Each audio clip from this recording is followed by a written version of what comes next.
It's 10 a.m. and we've just gotten out of a particularly laborious Monday morning managers meeting.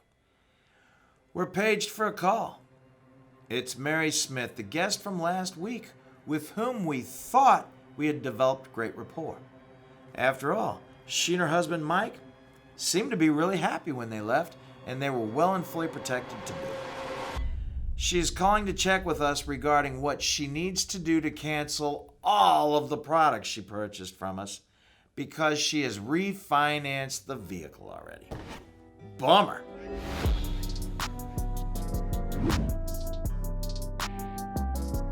How could this happen? While considering what went wrong here, let's go back to the beginning of our process. What sort of discovery occurred as the deal presented itself? Business managers are regularly overheard complaining about salespeople who quote rates and terms.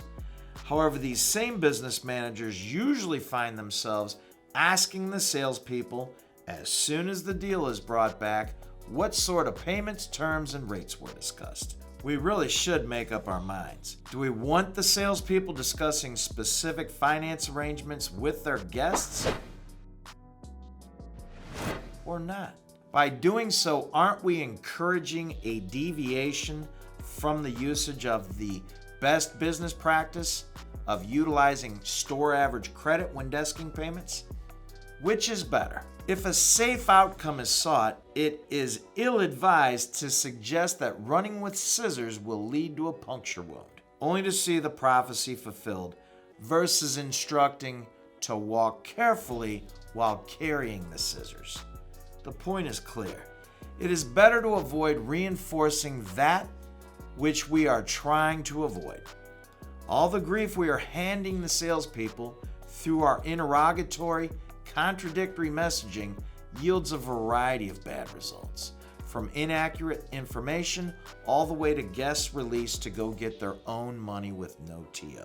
This is why we may seek to avoid interviewing salespeople. Conducting our own interview with the guests within 3 to 5 minutes of receiving the deal is preferred. Done correctly, the value of the time invested cannot be overstated. We are building rapport and determining what the guest's goals are. Additionally, we should look at recent loan history revealed by the credit report to determine where the guest's expectations may be and with whom they do business. Rates have stabilized at or near historic lows for some time now, and the Bureau may yield a very accurate barometer in this regard. Remember, the marketplace is as competitive today as ever. It would seem as though a new credit union or bank is going up everywhere we look.